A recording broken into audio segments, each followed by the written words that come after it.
Hello बच्चों, आज हम 1.2 प्रश्नावली पढ़ाने जा रहे हैं। तो उसमें सबसे पहले देखते हैं रिक्त समुच्चय। रिक्त समुच्चय क्या होता है?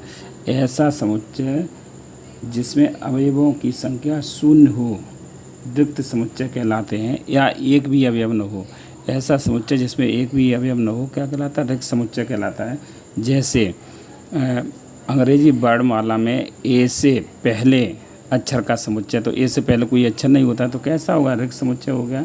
अब हुआ परमित समुच्चय। परमित समुच्चय, परमित समुच्चय, परमित समुच्चय क्या होता है? Finite set. Finite set. तो परमित समुच्चय क्या होता है? ऐसा समुच्चय जिसमें अवयवों की संख्या निश्चित हो। जैसे सप्ताह के दिनों का समुच्चय, तो सप्ताह में कितने दिन होते हैं? 7। तो दिनों की संख्या कैसी है? निश्चित है। तो ये क्या हो गया? परमित समुच्चय हो गया। एक हो गया अपरमित समुच्चय। अपरमित समुच्चय, अपरमित समुच्चय, इनफाइनाइट,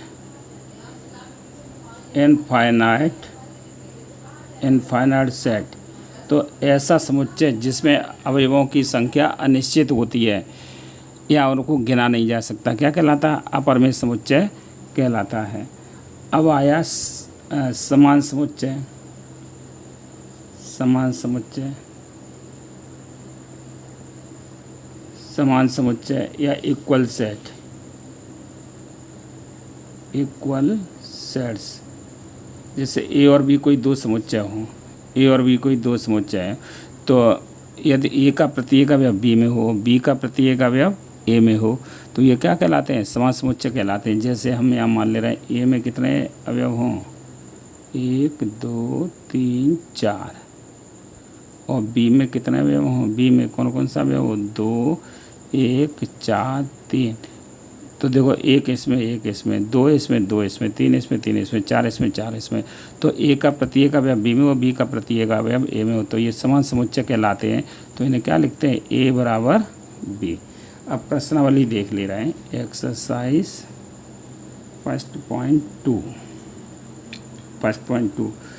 अब देखो, ये फर्स्ट सवाल, तो इसमें है 2 से भाज्य विषम प्राकृत संख्याओं का समुच्चय। वो कह रहा है निम्नलिखित में से कौन से रिक्त समुच्चय के उदाहरण हैं? तो 2 से भाज्य विषम प्राकृत संख्याओं का समुच्चय, तो 2 से कोई भी विषम संख्या विभाजित नहीं होती है, तो ये कैसा हो गया? रिक्त समुच्चय हो गया। तो पहला कैसा? फर्स्ट का फर्स्ट, ये क्या है? रिक्त समुच्चय, रिक्त समुच्चय। अब दूसरा क्या दिया है? दूसरा है इसमें समअभाज्य संख्याओं का समुच्चय। समअभाज्य, तो समअभाज्य संख्या क्या होती है? समअभाज्य संख्या, समअभाज्य संख्या तो एक ही होती है। समअभाज्य संख्या क्या होती है? 2। तो इसमें अवयव कितना हुआ? 2 हुआ। तो ये तो रिक्त समुच्चय है नहीं। तो रिक्त समुच्चय कौन सा है ये? तो ये रिक्त समुच्चय यहाँ पर लिख देंगे। रिक्त समुच्चय, रिक्त समुच्चय नहीं है, नहीं है, रिक्त समुच्चय नहीं है। अब तीसरा इसी का प्रश्न है। तीसरा है x सच दैट x एक प्राकृत संख्या है, एक प्राकृत संख्या है। और कैसी है? x लेस देन 5 और साथ ही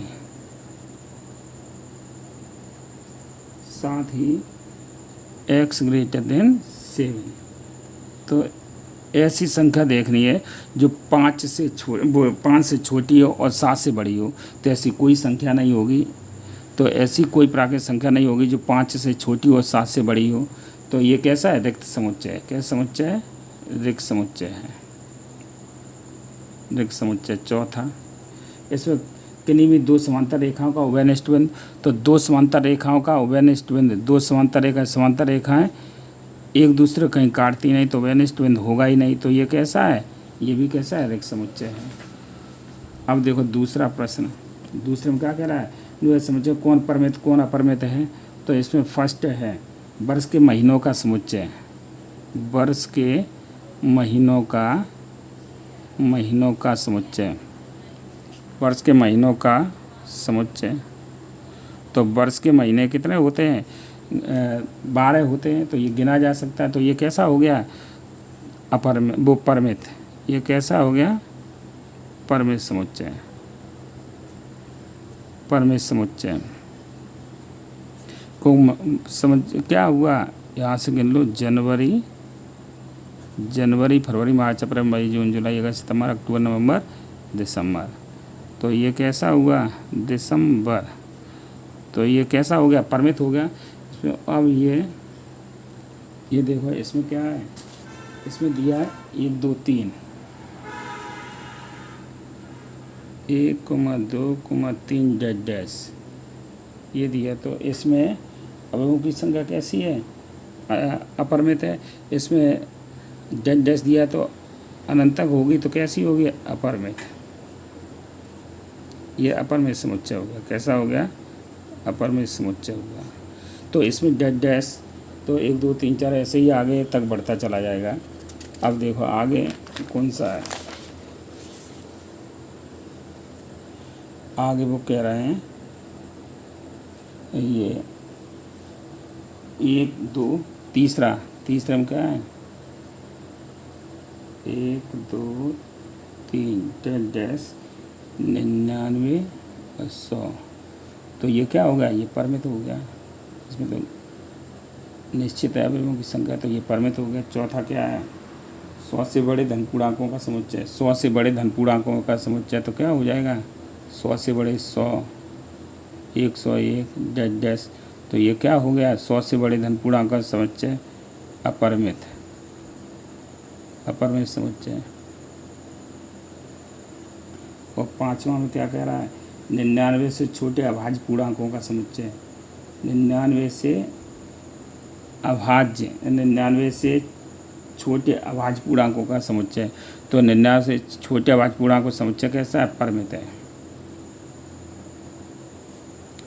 अब ये आ गया क्वेश्चन नंबर 3।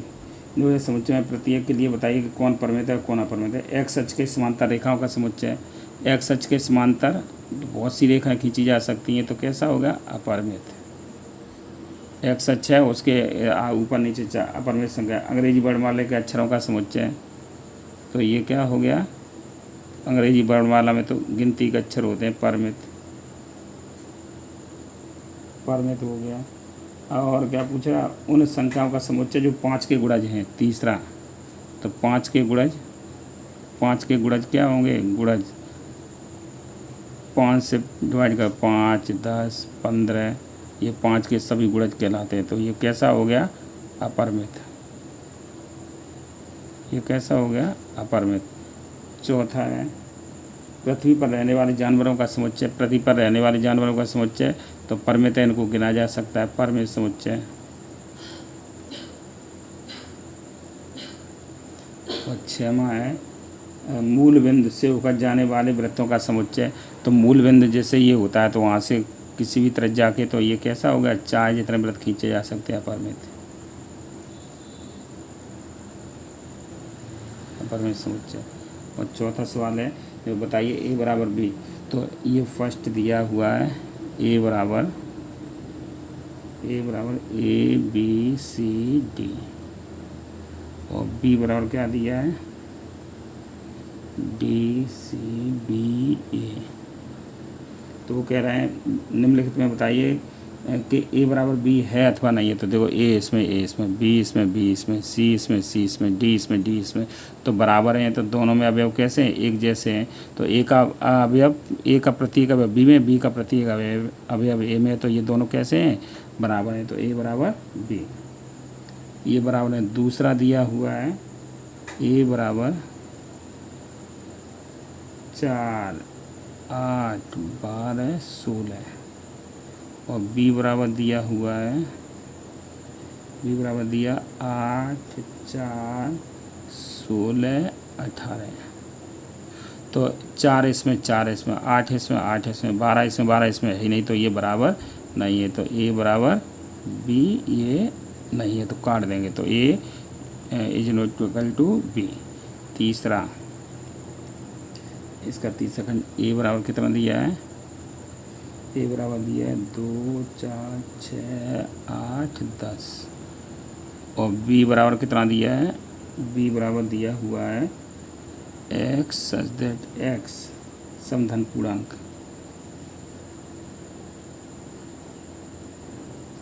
समधन पूर्णांक तो कैसा है, x equal and greater than, वो इक्वल एंड लेस देन 10, 10 के बराबर है, 10 से छोटा है, तो बी बराबर क्या हो जाएगा 2 4 6 8 10 ये हो जाएगा। तो 2 2 4 4 ये तो बराबर हो गया, तो ए बराबर बी। ऐसे ये दिया 10 एक गुणा जो है 15, तो ये बराबर नहीं है। पाँचवा देखो, पाँचवा में क्या दिया, पाँचवा में क्या समुच्चय ये समान है, तो ए बराबर दिया हुआ है, ए बराबर दिया 2,3 और बी बराबर दिया हुआ है, बी बराबर दिया हुआ है एक्स सच दैट एक्स समीकरण एक्स स्क्वायर प्लस के 5x प्लस के 6 बराबर 0 का एक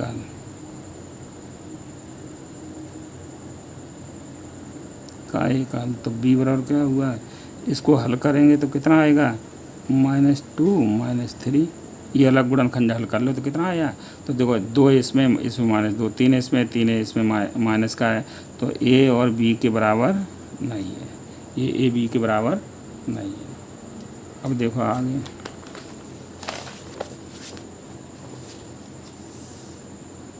अब ये दूसरा देखो, दूसरे में क्या है,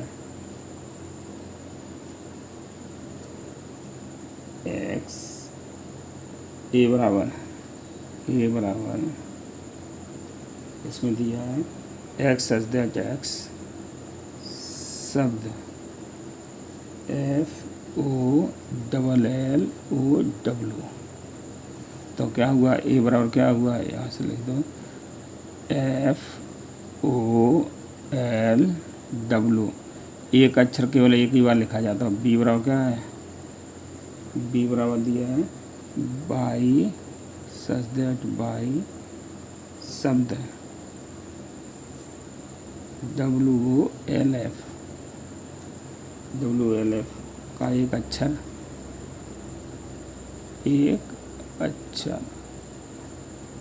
तो इसमें बी बराबर क्या हो जाएगा FOLW, तो देखो ये FFOOLLW, तो ए बराबर क्या हो जाएगा बी। अब ये 6वां सवाल देख लो, ये समान समुच्चय का चयन कीजिए, तो उसमें से जो दिया हुआ है वैसे ही समान समुच्चय उसमें देख लेना कौन कौन सा है। तो इसमें एक ये दिया है ए बराबर 2 4 8 12 और 2 4 8 12 और बी बराबर दिया हुआ है, बी बराबर दिया है 1 2 3 4 और सी बराबर दिया हुआ है 4 8 12 14 और डी बराबर दिया हुआ है 3 1 4 2, ई बराबर दिया है -1 और एफ बराबर दिया है 0 है और जी बराबर दिया है 1 -1 और एच बराबर दिया है 0 1। तो कौन कौन से बराबर है ये देख लो, 2 4 8 12 2 4 8 12 कहीं नहीं है, 1 2 3 4, तो एक बी देखो 1 2 3 4 और इसमें 1 2 3 4, तो बी बराबर डी है और ई बराबर देखो ई में कितना है -1 1 और जी में कितना है 1 -1, तो ई बराबर जी, बस यही बराबर है, ये हो गया।